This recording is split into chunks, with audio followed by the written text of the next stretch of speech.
Assalamualaikum warahmatullahi wabarakatuh. Selamat datang di channel YouTube Arab Rahmati Gusti Allah melalui jalur Barokahe Kluyuran. Di video kali ini kita sedang melintasi Kota Malang. Kota Malang memiliki sejarah yang panjang mulai dari masa purbakala. Kota yang didirikan pada zaman Belanda ini telah mengalami berbagai peristiwa penting, mulai dari kejayaan kerajaan-kerajaan di Nusantara hingga pembangunan kota secara besar-besaran oleh pemerintahan penjajahan Belanda. Kota ini didirikan pada 1 April 1914 sebagai Kota Praja. Kawasan Malang pada era Pleistosen masih berupa cekungan dalam yang diapit aktivitas vulkanis dari gunung-gunung seperti Pegunungan Kapur di selatan, Gunung Kawi dan Gunung Kelut di barat, kompleks pegunungan Anjasmara, Welirang dan Arjuna di timur laut dan utara, dan kompleks pegunungan Tengger di timur. Cekungan tersebut belum dihuni manusia akibat kondisinya masih berupa aliran lava dan lahar panas dari gunung-gunung sekitarnya.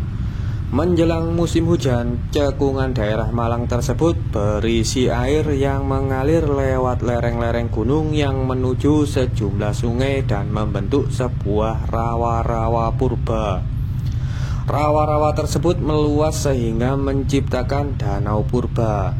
Ketika danau purba belum mengering, peradaban manusia purba masih pada tahap berburu dan mengumpulkan makanan tingkat awal hingga lanjut. Permukimannya masih berada di lereng-lereng gunung dan pegunungan yang mengelilingi Malang dalam bentuk gua-gua alam. Oleh karena itu bisa dimengerti bila penemuan artefak-artefak pada masa Paleolitik dan Mesolitik ini banyak ditemukan di daerah-daerah pegunungan seperti lereng Gunung Kawi, Arjuna, Welirang, Tengger, dan Semeru, dan Pegunungan Kapur di selatan. Danau Purba Malang berangsur mengering pada era Holosen dan menyebabkan wilayah Malang menjadi dataran tinggi Malang. Ketika mulai memasuki masa bercocok tanam, secara berangsur-angsur manusia purba mulai turun gunung dan membuat sejumlah permukiman dan daerah-daerah pertanian. Ditemukannya sejumlah artefak berupa 2 buah beliung persegi, alat pahat dari batu kalsedon, serta kapak genggam dari batu andesit di sebelah timur Gunung Kawi, tepatnya di daerah Kacuk, di sekitar aliran Sungai Metro dan Berantas. Menguatkan anggapan tersebut, selain itu, penelitian memperkirakan bahwa bentuk-bentuk hunian pada masa peralihan ini berbentuk rumah panggung, di mana badan rumah disangga oleh kaki-kaki rumah dan berada beberapa meter dari permukaan tanah. Hal ini diperkuat dengan penemuan artefak berupa watu gong atau watu kenong di Ndinoyo Lowowaru Malang, yang wujudnya mirip dengan alat musik tradisional yakni gong, yang sebenarnya ialah umpak atau fondasi dari rumah panggung. Tumbuhnya permukiman di sekitar sungai yang mengalir di Malang menjadi cikal bakal peradaban kuno para Homo sapien. Dari Kesultanan Demak hingga Kesultanan Mataram, hanya sedikit informasi mengenai sejarah wilayah Malang di bawah kekuasaan Kesultanan Demak dan Pajang.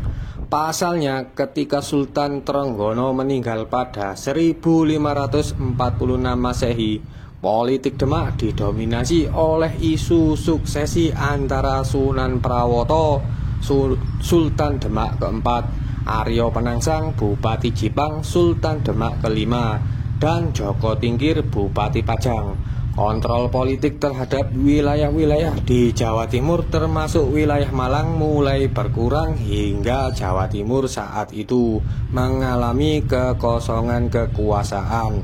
Setelah memenangkan suksesi, Joko Tingkir memindahkan ibu kota Pajang yang sekarang Kelurahan Pajang, Kecamatan Laweyan, Kota Surakarta, dan Desa Makam Haji, Kecamatan Kartosuro, Kabupaten Sukoharjo, dan mengambil gelar Hadiwijoyo sebagai penguasa kerajaan yang baru. Hadiwijoyo berhasil memperluas wilayah kekuasaan ke Jawa Timur berkat bantuan Sunan Prapen dan Giri Kedaton. Ia membantu mempertemukan Hadiwijoyo dan sejumlah adipati bupati di Jawa Timur pada 1568 Masehi. Dalam pertemuan tersebut, para bupati adipati Jawa Timur sepakat mengakui kekuasaan Pajang sebagai kelanjutan Demak.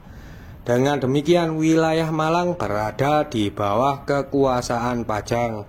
Namun, kekuasaan Pajang di Malang tidak bertahan lama pasca wafatnya Hadiwijoyo pada tahun 1582.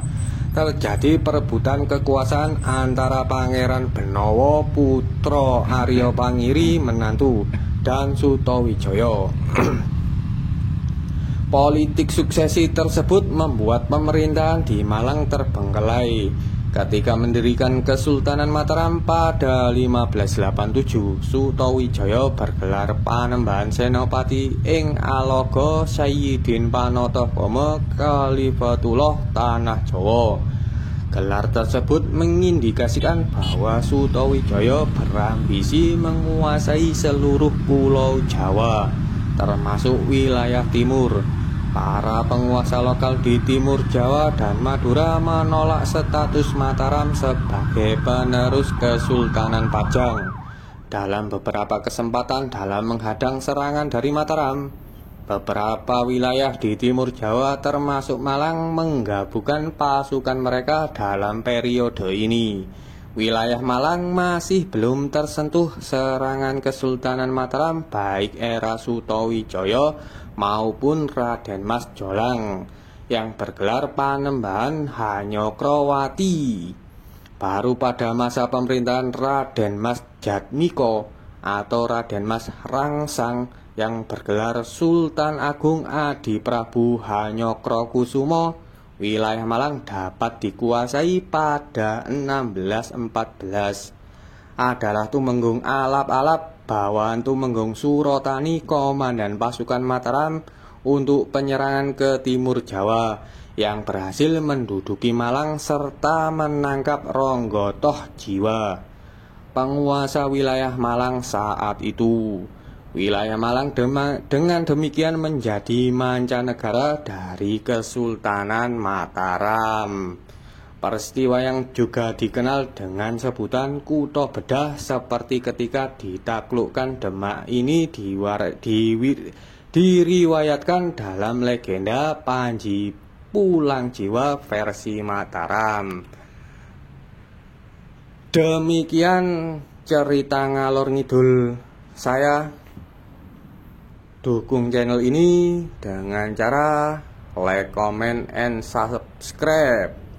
Assalamualaikum warahmatullahi wabarakatuh. Terima kasih semuanya.